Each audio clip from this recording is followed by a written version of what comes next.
দর্শক, এই মুহূর্তে আছি নওগাঁ জেলার নিয়ামতপুর উপজেলার ভাবিজা মাঠে। আর ভাবিজা মাঠেই দেখতেছি অসংখ্য গাছপালায় ভর্তি।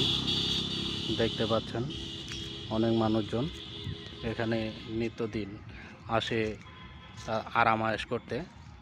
ঠিক তেমনই চলে আসছে এই যে রকেট ভাইয়ের সাথে দেখা। কি গো, ভালো আছেন নাকি? হ্যাঁ, ভালো আছি তো। আর কি করছেন এই জায়গায়? এখানে প্রকৃতির হাওয়া খেতে এসেছি। আরে, প্রকৃতির হাওয়া খাইতে প্রতিদিন আসেন নাকি? হ্যাঁ, আসা হয়তো।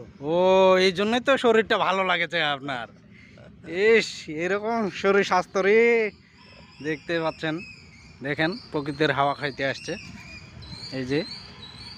এই যে সুন্দর পরিবেশ, মনোরম পরিবেশ, প্রকৃতির হাওয়া খাইতে প্রতিদিনই আসে রকেট ভাই। আপনারাও আসবেন।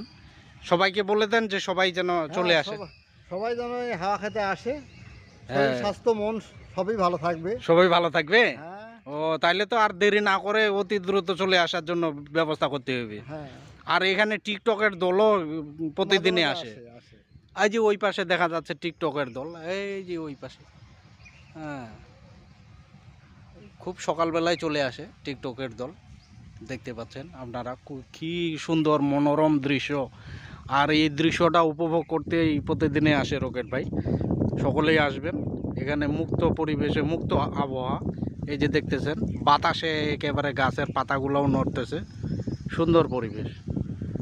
এতক্ষণে সঙ্গে থাকার জন্য আপনাদের অসংখ্য ধন্যবাদ। আর একটা বিশেষ কথা, আপনারা কে কোথা থেকে দেখতেছেন, জেলা, উপজেলা কিংবা গ্রাম মহল্লা থেকে, দেশে বিদেশে যেখানে থাকেন না কেন, অবশ্যই কমেন্টে জানিয়ে দেবেন।